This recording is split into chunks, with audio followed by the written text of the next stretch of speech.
As Steve Nash dribbles up the court, Robert Horry would deliver a sudden hip check, sending Nash crashing into the scores table. Though he wasn't injured on this play, a chain reaction would be set in motion, one that would ultimately cost Nash his best shot at a championship. All right, welcome back to another After Dark, everyone. Hope you all are having a good night so far. Hope you guys are having a good day. My brain is fried from this heat, but it's finally cooling off, so it's going to kick back. This is going to be a nice and fun one.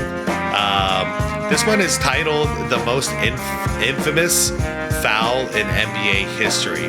This is from Woo Hoops, and if you can't tell yet, this is about the 2007 playoffs, San Antonio versus Phoenix, and honestly, this is the most criminal thing that's ever happened to our organization as far as us getting absolutely robbed.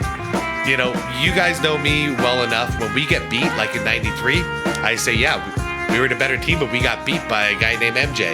You know, he was just too good for us. This situation, we absolutely got robbed by the league. And I'll just leave it at that for now.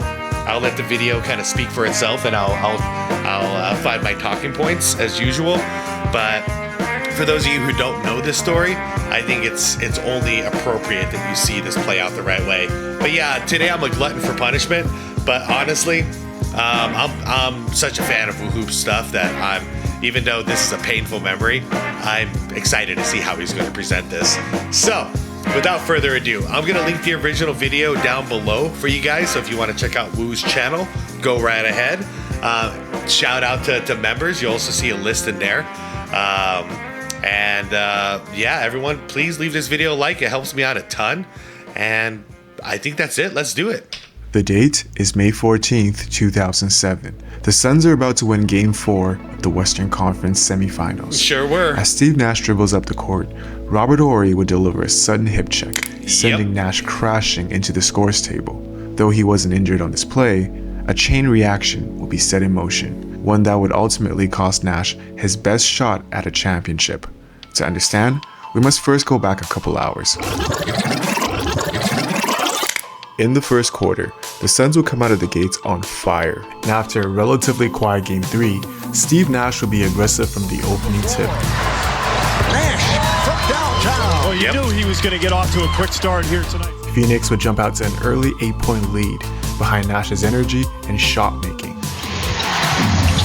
Nash to the fadeaway, and he is... That's the crazy thing about Nash is he just didn't shoot enough because point guards didn't do that back then. He was by far our best shooter. Get here in the early going. Coming into this series, with the MVP not yet announced, Nash is still the reigning back-to-back MVP. 2 MVPs in his first 2 seasons as a Sun. In fact, the reason for Nash even being in Phoenix is in its own way a miracle. You see, before Nash's Suns tenure, Nash was part of a rising Big Three in Dallas, alongside Michael Finley and Dirk Nowitzki. They were a perennial 50-win team that was a real threat in the playoffs year in, year out. Just so you guys know, Nash was drafted by the Suns, but he didn't really play. We had J. Kidd and Kevin Johnson as well. So like he was the 3rd string point guard. However, in the 2004 offseason, after Nash's disappointing playoff run, Dallas would develop major concerns about Nash's future, in particular if his body could hold up long term. Our doctors were telling us he was going to have issues, and he was in his early 30s, right? The Suns would offer Nash a 6-year, $63 million deal. When Nash took the offer back to Mark Cuban declined to match it. Yeah, I still got the pad where I took the notes where Steve called me to give me that last chance, right? Yeah, it was a mistake, the biggest mistake I ever made with the Mavs. Nash would join it. I've heard that too. And that's why I like Mark Cuban.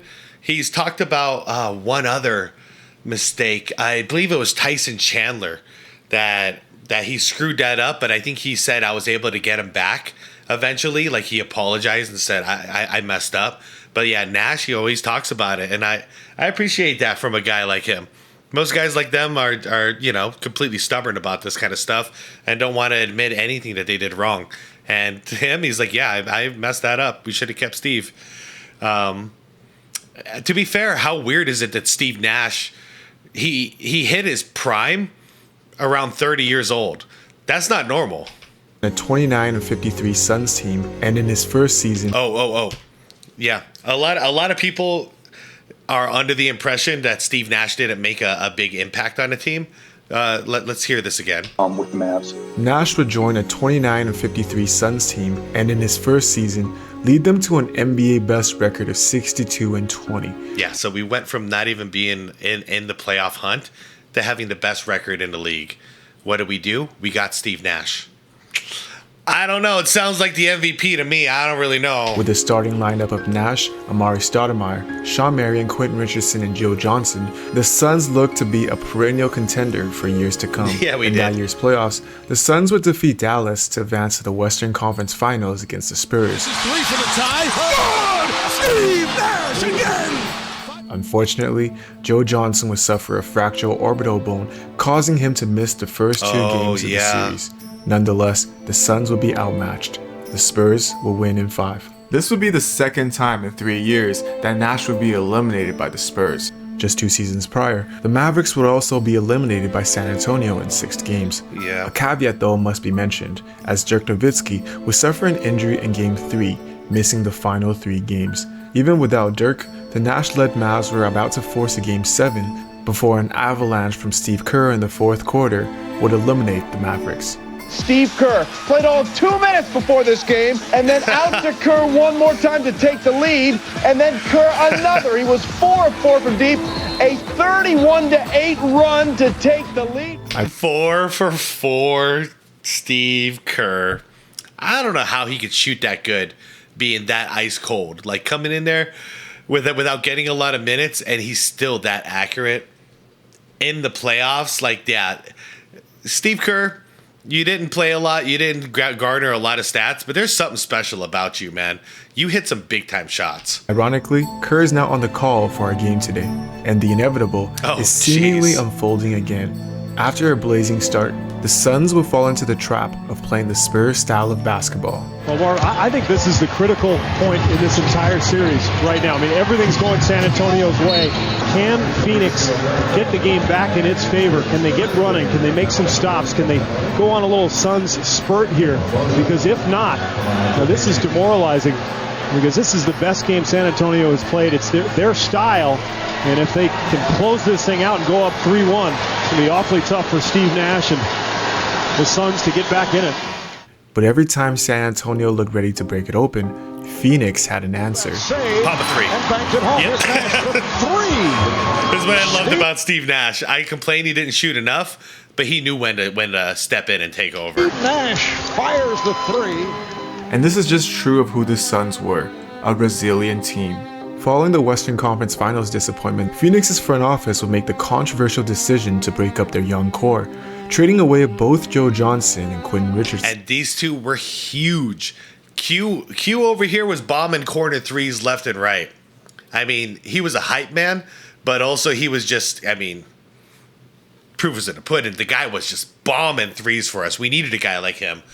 Joe Johnson, in my opinion, he was one of the most important factors to our team. We don't like to talk about this, but when the 7 seconds or less Suns system failed, that's when Joe Johnson came in handy. We'd give the ball to ISO Joe. He'd come up with 2 to 3 points out of nothing, out of thin air, because his bag so freaking deep, you guys. Joe Johnson can pull out an ISO play out of thin air anytime he wanted, and it fits so well with our team because we were not an ISO team. We were predominantly a dual pick and roll team and a breakneck speed type of team. So once that system got busted, there's no corner shooters, pick and rolls didn't work. Get the ball to ISO Joe, and it was huge. It broke my heart when we lost him. And getting back Boris Diaw and Kurt Thomas. Yeah. The motivation, mostly financial. Move to avoid the luxury tax. Yes, it and was. Unfortunately, this wouldn't be the last time that Suns owner Robert Sarver would prioritize cost cutting over contention. Then, just before the 05-06 season tipped off, Amari Stoudemire would injure his knee and miss the entire season. Vegas was set the Suns win-loss at 43.5 for the season. But Nash wasn't done. In his second straight MVP season, he would lead the Suns to 54 wins and the second seed in the West. In the playoffs, while much has been made of Kobe Bryant's game winner in Game 4, what often gets overlooked is what came next. The Suns stormed back from a 3-1 series deficit to eliminate the Lakers. They pushed all the way back to the Western Conference Finals, this time falling to the Mavericks in 6. For the second straight season, the Suns have overachieved expectations, and for a second straight season, they weren't able to break through. But now in 2007, things are looking a bit different. Amari is now back from his surgery and is looking better than ever, earning himself a first-team All-NBA award, while Nash is arguably having his greatest season yet, coming in second in MVP voting. The Suns would have another 60-win season, at one point even winning 33 of 35 games, both losses going down to the buzzer. Nowitzki guarded by Marion for the win. In the playoffs, the historical number 1 seeded Dallas Mavericks were stunned by the 8th seeded Warriors in the first round. Oh yeah, one of the biggest upsets in the We Believe Warriors. This is when he won MVP as well. He hated winning that MVP because he felt it was imposter syndrome. History. As a result, the Suns and Spurs became the best remaining teams left in the playoffs, with the Suns having home court advantage. This would be their best chance to finally break through. No more injuries, no more what ifs. You guys wonder why I used to hate Tim Duncan and I used to hate the Spurs, yet I respected them the whole time. I respected every single one of them, but I hated them in the moment, and this is all why. Them and the Lakers, man. Game 1 will go all the way down to the wire, with Steve Nash coming up big in the clutch. That's a three. Steve Nash. Yes, sir. However, because of a cut suffered earlier on his nose, the refs would force Nash to sub out. The Suns training staff was unable to stop the bleeding, and ultimately, the refs would refuse to allow Nash to re-enter the game for the final minute. Well, his shorts have blood on them, and the last time Nash was on the court, he was dripping blood all over it. That's why he's been sitting on the sideline, as you mentioned. That's why it's so funny to me and disgusting to me when I see on a podcast LeBron saying I ain't gonna lose any sleep over losing on a team with a Luka or another star or whatever he said, and Nash is like, yeah. When deep down inside, I know this was the guy. The Suns would end up he was doing this kind of stuff, bloodied up nose. He just wanted to be out there. It looks so much worse than this too. There were games where he was just gushing blood, and they were just trying to pad it with anything they could. And Nash said he could barely see a damn thing because of it. I don't know if you guys ever busted your nose, but it messes with your vision. And he was still our best player. He was icing everything, dude. He was a maniac. He refused to quit. But yeah, I don't know why I'm talking about it so much. I think I'm trying to delay the inevitable here of how this ends up. Losing Game 1. In Game 2, the Suns would bounce back and blow out the Spurs to tie the series. And in Game 3, the Suns would lose. However, this would in itself become one of the most infamous games ever because of the officiating. In fact, one of the first viral NBA videos I remember ever watching on YouTube was about the absurdity of the calls in this game. About getting hit here. Look, that's a foul. Robert Horry hit him on the arm.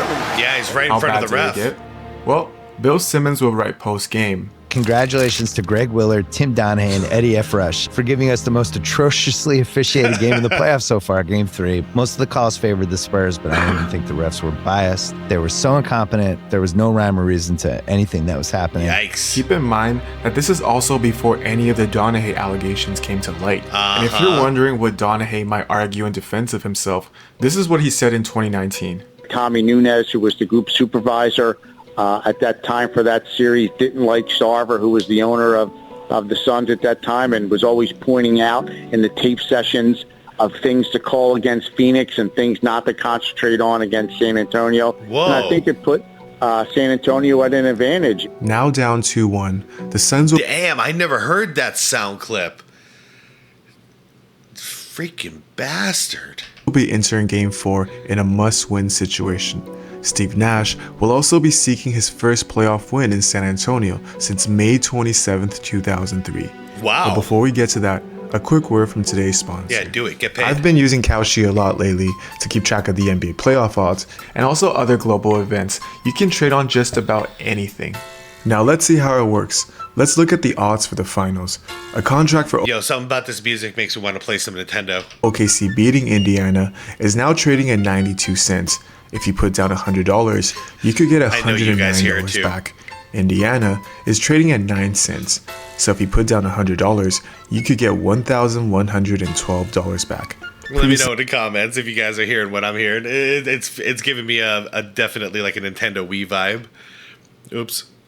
What I hit there. Huh? Oh, closed captioning. My bad. Simple to understand. Now, I would love for Indiana to pull off the upset because it might greatly enhance my next video, but it's not looking good. Regardless of your interest, Kalshi is a great way to sense where the public is leaning. Kalshi is the only place you can trade on these kind of events legally in all 50 states. If you want to try it out, Kalshi is giving away $10 to anyone who signs up using my link and trades $100. So if you're interested, check out the link in my description before the NBA Finals are over. Thank you, Kalshi. By the way, if you're enjoying the infamous series thus far, please remember to hit the subscribe button and ring the bell. It would really mean the world, and I would love to see how many of you guys are actually following this series. Now, back to the video. Done. In Game 4, the Suns are in a must-win situation. Lose the game, you're down 3-1. You win, you get a best-of-3 series with 2 at home. Despite a fourth quarter double-digit deficit, the Suns will fight back. Here's Marion. Momentum is shifting, and everybody in the building can feel it. Pulls it up and scores. Steve Nash. This is, I think, a bit of a watershed moment for this club. Can they break through? There's always a moment, a defining moment for teams that are contenders, where they try to break through against a championship caliber team. With under a minute left, Steve Nash would deliver 2 daggers, but in typical Nash fashion, he would do it through assisting his teammates. Oh, what a pass. What a finish. With 32 seconds left, all the Suns needed was one more stop. Ginobili going at Bell. Ginobili. And it's tipped to the corner, played by Barbosa. Oh, boy. And here is Nash being chased. And they had him all Tell me that's not a cheat. First of all, that's the cheapest crap I've ever seen, ever. Like, Robert Horry, to win like that, bro, I'm not for it. That was the cheapest shot I've ever seen. Horry sent Nash flying, and then Bell goes at chaos Horry. ensues. Nash got up. He wants to go at Horry. He should. Maybe coming of age as a franchise, fighting through a game that they really didn't have going in their favor. Here's Nash, a forearm shiver. Yeah, tell me that's a basketball play. From Robert Horry, and if that's not a flagrant foul, I don't know what is. That should be a flagrant 2. Get out of here. Was trying to make sense of why Robert Horry would hip check Steve Nash. A more serious question quietly emerged for Phoenix. The question is, did anybody leave the bench off this melee? Yeah, look. This kills me. You see Stoudemire coming into the play. Stoudemire went over to check on Nash. Stoudemire's not in the mess here. Stoudemire came around to check on his teammate, Steve Nash. By the time he gets there, Nash wanted payback. So that is what it is. But Amari didn't do anything wrong. In fact, I think he might have taken like 2 steps out. Leave the bench off this. Yeah, see, he's not aggressive. He's checking on Steve. Well, you see Stoudemire coming into the play. And the coaches sending he and Boris Diaw back to that. I think the coaches made it look worse by pulling him back like that. Gary, the question is, were they on the court or not? I was going to check on Steve. I'm walking toward him to see if he's all right. We got to have our 2-time MVP on the court. Oh, there it is. At the time, I was the senior vice president in charge of There it is. Screw what I have to say about it, guys. Listen to the man himself. On the court or not? I was going to check on Steve. I'm walking toward him to see if he's all right. We got to have our 2-time MVP on the court. Yeah, at the time, I was the senior vice president in charge of basketball operations for the NBA. And Boris Diaw and Amari Stoudemire violated the rule that required that players during an altercation, which at that time was between Horry and Steve Nash, during an altercation, you could not leave the vicinity of your own bench. Boris Diaw and Amari Stoudemire did, which required an automatic 1-game suspension. And you talk about a young mistake, if indeed Stoudemire was on the floor, which looks like the league will have to look at very closely. And that could cost Phoenix Amar'e Stoudemire in Game 5. Screw you for putting that out into the freaking air, man. Nah, I'm just kidding. It's not your fault. You didn't. I'm sorry, Steve. Shit, I'm just upset about it. Damn, man. So, yeah, that's what happened. That's what happened to our championship hopes right there. After the game, I mean, the context should matter, right? Context should matter. How did this happen? With a very illegal play by Robert Horry. In a situation like this, you got to give a little bit of leeway. No punches were thrown. No one went out into the crowd or anything crazy. It was contained. Don't punish the players for checking on each other, man. Don't. That's a human thing. Your buddy that you're playing organized basketball with every single day in, day out, hours together. He gets thrown into the. I can't even form my sentences right now. Y'all know what I'm saying. It's bullshit. It's bullshit. Any decent human is going to go check on their friend. Anyone. And those two were tight, man. Amar'e and Nash. But let's cut through the BS here. Why did this happen? Because the malice in the palace. If it wasn't for the malice in the palace, this would not have been ruled so harshly. The NBA would decide to suspend Amar'e Stoudemire and Boris Diaw for Game 5. Yep. While Robert Horry would be suspended for 2 games. Despite being undermanned in Game 5, the Suns would give it their all. Yeah, we lost our number one scorer. They lost Robert Horry. And our backup for Amar'e was Boris Diaw. So, the hell are we supposed to do now? Being by as many as 16, they would eventually run out of gas. Yeah. They lost the game. And ultimately, the series. Now, in 2010, they played their asses off, though. I mean, look at this stuff. Look at my guy here. Look at my guy here. He's playing. He can't even see. He had a busted nose too. The crap that he went through in this series just to lose. Ah, man. The Suns would get a taste of revenge, sweeping the Spurs. Oh, this is the next time. But even then, they would fall short of making the finals. Oh, no. Why'd you got to show that one, too? I forgot. How many times? God.